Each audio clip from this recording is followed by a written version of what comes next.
we have a different type of reports here, and that's MUR analysis.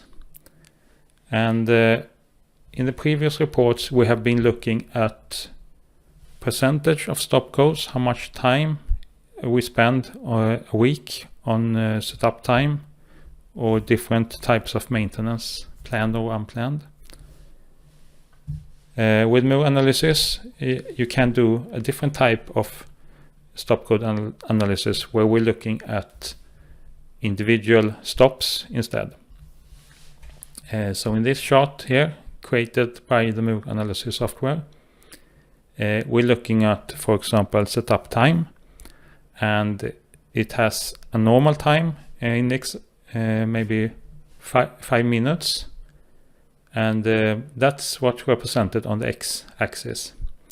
So the bars to the right represents longer stops, and the bars to the left represents shorter stops.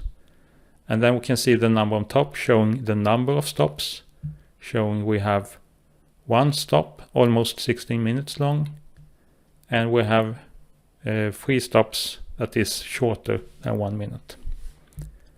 And the purpose of this tool is to look at stop codes that usually have a standard length. For example, setup time, cleaning, something that should take the same time every time it happens. And in this chart you can then see all these stops gathering around, in this example around 3 to 5 minutes. That's the normal time for this stop. But then you can also see the other exceptions to this. For example, we have 4 stops that is 8 minutes or longer. And this way you can navigate and investigate specific stops when they happened and so on. So let's move to a quick demo. Here we have MUR analysis. In the bottom we see the same chart I was showing you on the slide, though slightly different data.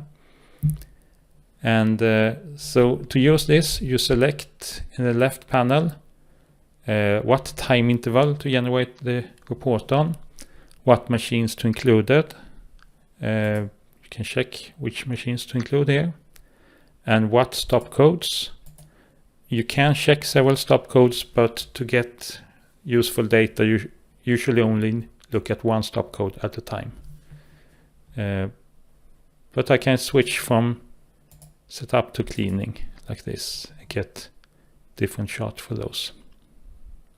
And you see it recalculating every time we didn't have any stops of cleaning, so I go back to setup time like this. And you can also select which shifts to include.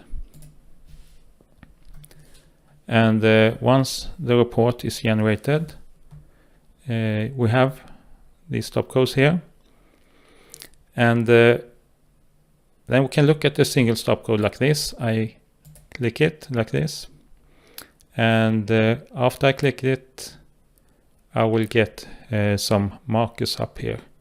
You can see one here and the second one here. So the bar has a number 2, meaning there's 2 stops, and on the bottom you can see between 1 hour 24 minutes and 1 hour and 25 minutes. So these 2 stops have the same length, one located on the second machine and one on the first machine at different days.